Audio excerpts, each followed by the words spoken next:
Welcome to the Coaching Connection podcast, brought to you by the Gateway Training Center, the home for all of your life coach training needs. I am Katie Rushton, educator and your trusted friend in the coaching world.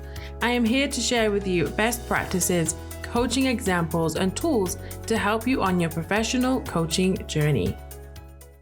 Hello, everyone. Welcome to this week's episode of the Coaching Connection podcast. My name is Fred Rushton, and I am Katie's business partner, and more importantly, husband.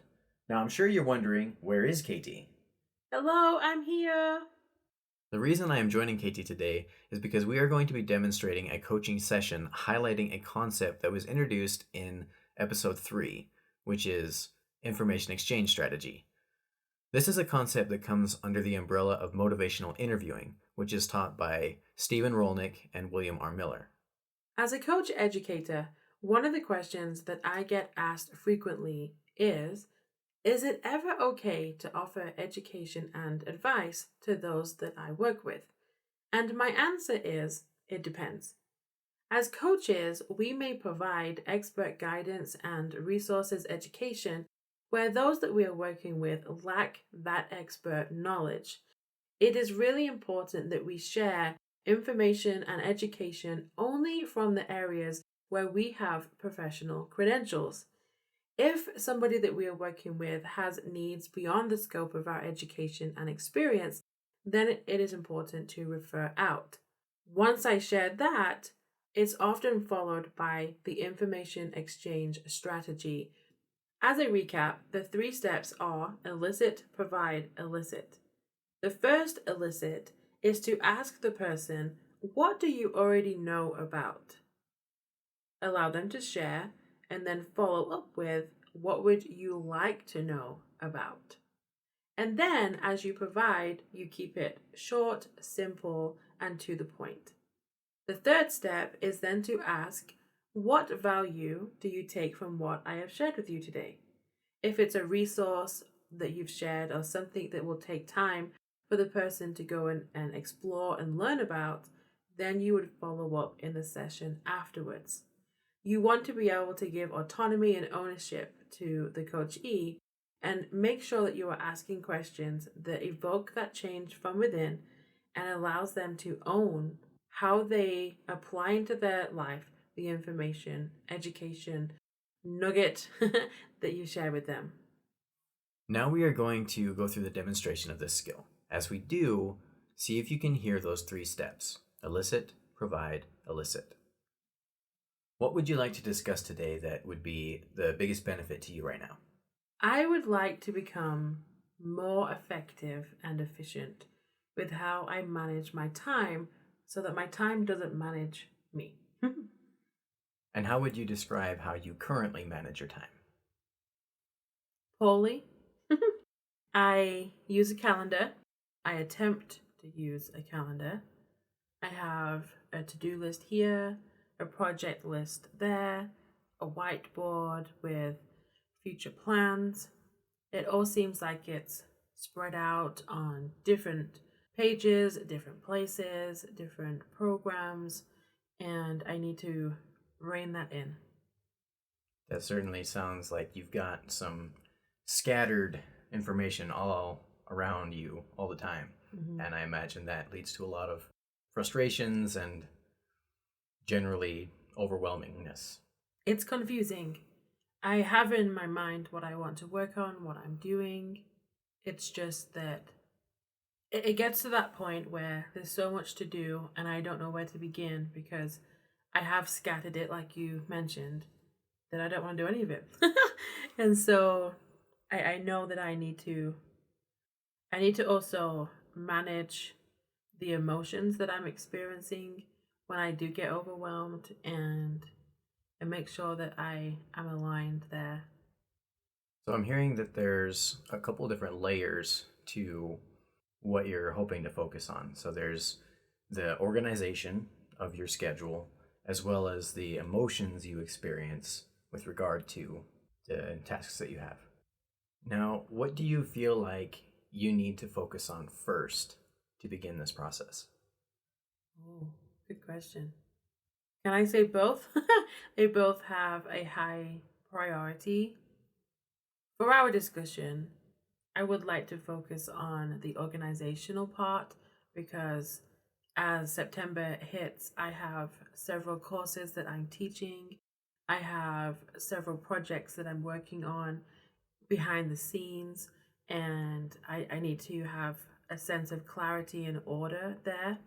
And I do want to acknowledge that the emotional part is important and we can discuss that.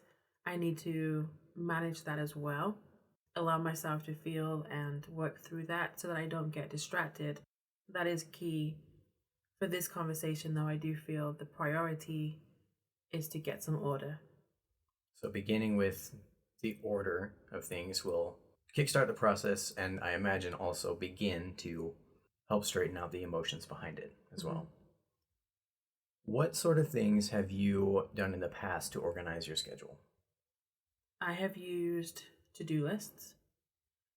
Basically, what I mentioned before, where I have information all over the place, those are the strategies that I've implemented. I've tried to have a big whiteboard where I have every project, every class, and I have list upon list under that so that I can create a visual. I also have to do lists, but I don't like my to do lists to manage my time. The thing with to do lists for me, it always feels like there's one more thing to do and that I never get done or complete. And so I don't feel productive using that. I also time block. That has been the most successful for me in terms of using my calendar and blocking out a certain amount of time for a certain amount of projects. And I want to say that I mean, it is the most productive. I just don't know that if I'm using it in the most effective way right now. Okay, so there certainly are things that you have done that have shown success, even though it sounds like it may be limited or mild success, but that this time blocking thing seems to be what has been the greatest benefits so far. Hmm. Yep. What would you like to implement more of at this point? I would say that I would like to use the calendar more and focus more on time blocking so that I know exactly what I'm doing when it's on the calendar, and that is my protection of my time and my energy. As somebody who I imagine has to protect your time too, what are some of the things that you do? Being that we're both business people, time management certainly is something that needs to be a focus. The way that we each go about it and find success with it is going to be individual. There has been something that's come to mind that you might find valuable, and that aligns with things that you've already shared. To shift gears for a moment into a space where we can discuss this further, start by sharing what you already know about time blocking. Ooh. The way that I've approached it so far, I would imagine it's more of a, a simplistic approach. I basically look at my week. I've scheduled the rest of the year out and even into early next year. But so I schedule my reoccurring appointments and lessons that I'm teaching. And then around that, I color coordinate different things that I'm going to be working on. So if it's grading, then I have a color for grading and I set a certain amount of time. And then I put on my calendar when I'm going to have lunch, for example, and personal time, gym time, and that's about it with my approach. To summarize, then, what you currently know about time blocking is the foundational element of scheduling all your required tasks into the time that you know you have for it. Yeah. What would you say you would like to know about it? I would like to know how to structure the calendar better. There is a book by Michael Hyatt called Free to Focus, which deals a lot with time blocking. And in that, he describes a concept called the ideal week. And part of this ideal week is structuring your tasks into what he calls backstage tasks, front stage tasks, and offstage tasks. Now, what these are is backstage is all of your preparation. Front stage is when you're actually in front of your audience. And offstage is your own time when you're not working on either of those things for your business. So personal time. Yes, personal time. Okay. And what he does, this is just an example. He has the first 2 days of the week are his backstage time. So that's all of his preparation for podcasting courses. Anytime he's going to be in front of an audience, this is his preparation time for it. The next 3 days, Wednesday, Thursday, and Friday, are his front stage days when he is in front of his audience. And weekends are his offstage time to spend with family. One thing that's important to note is that he says that it's important to schedule the offstage time first, otherwise it's really easy for your backstage and front stage time to get overbooked and then you don't get any offstage time. Another author named Gary Keller, who wrote The One Thing, agrees with this, and he gives a 3-step process to prioritizing your time blocking. He says the first step is to block your time off. Second, block your daily projects. And third, block your planning time. Now, after hearing all of this, what is standing out to you? The biggest thing that is standing out to me so far is planning my offstage time. The idea of having backstage, front stage, and offstage, it brings a lot of clarity into how you have different domains in your life. And if there's one thing I know for sure, it's that I don't prioritize my time, my family time, my relationship with my spouse in terms of knowing exactly that Friday night is going to be separate for date night. For the last couple of years, I found it really easy to still be in the office at 10 o'clock at night. And that's not healthy, and it's not good for my wellness or for my relationships. And so the idea of time blocking my offstage time, that sounds like the place to begin. I'm hearing the importance of your relationships and personal wellness in what you just said. You mentioned earlier how you wanted to work on your emotional wellness as well. So how would making this change impact that? Ooh, good question and connection. By making myself a priority and my relationship with my husband a priority, I truly believe that as I fill my own cup, my own bucket, that I will have more energy to put into all of the other areas in my career life.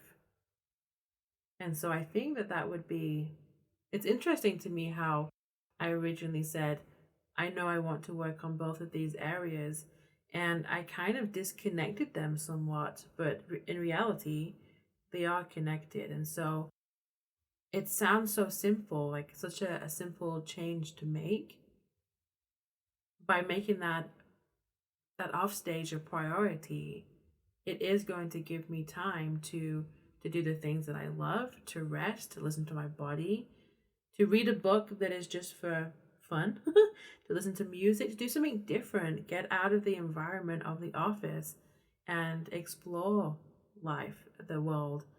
That's something that I truly value and want more in my life. And so that's a great starting point for me, a building block to then, that's how I'm going to know that the rest of the time that I block is going to be effective. Now that you see and recognize this connection between the two, what is the first thing that you would like to do? Okay, now we're going to end there and we're going to go into a debrief of what just happened.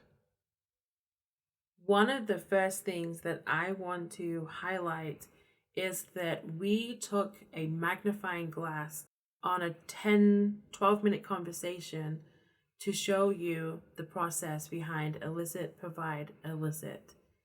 I'm going to ask Fred a question. Are you ready? Yep.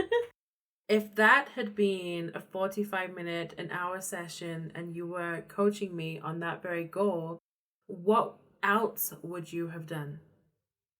There's quite a bit more that could have been done there. For example, at the beginning of the session, I would have spent a lot more time asking questions to get a better idea of the vision for the rest of the quarter and into the next year. Potentially even had to look at the calendar to get a better feel for what the tasks are that are already scheduled there.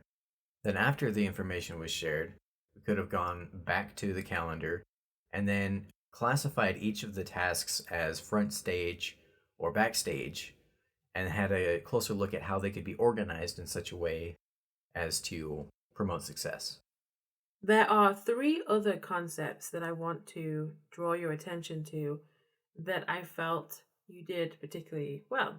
The first one is how you started the session. You asked a question that created focus. And so the agenda of our conversation already had a direction from the very beginning.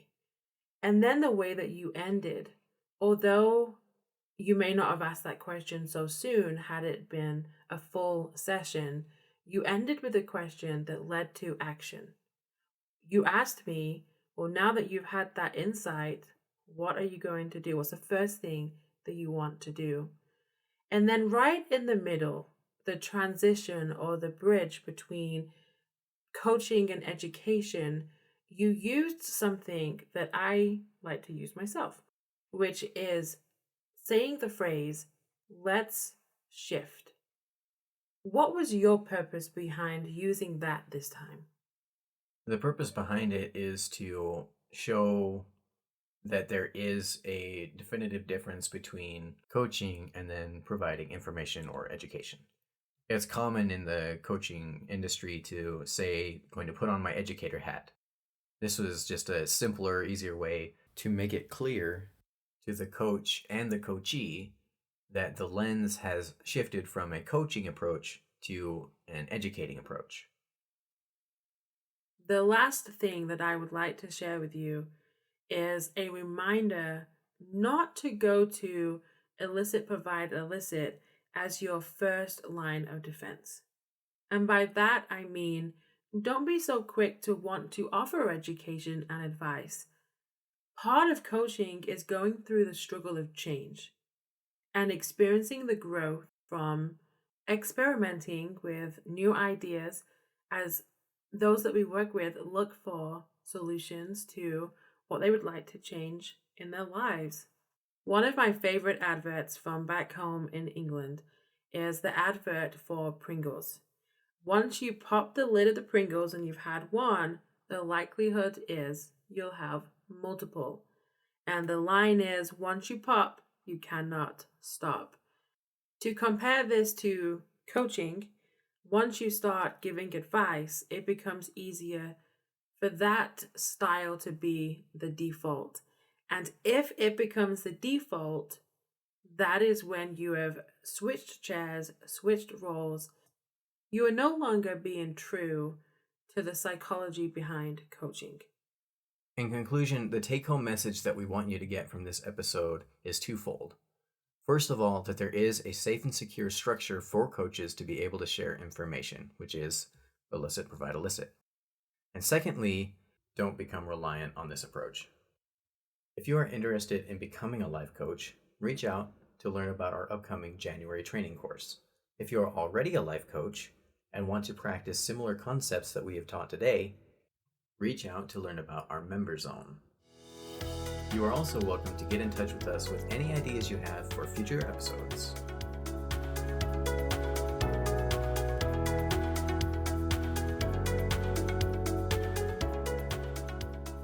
Hello, everyone. Welcome to this week's episode of the Coaching Connection podcast. My name is Fred Rushton. I am Katie's business partner and, more importantly, husband. Now, I'm sure you're wondering, where is Katie? Hello, I'm here.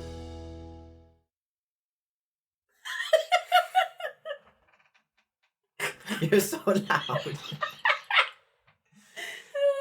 I should have just gone with it.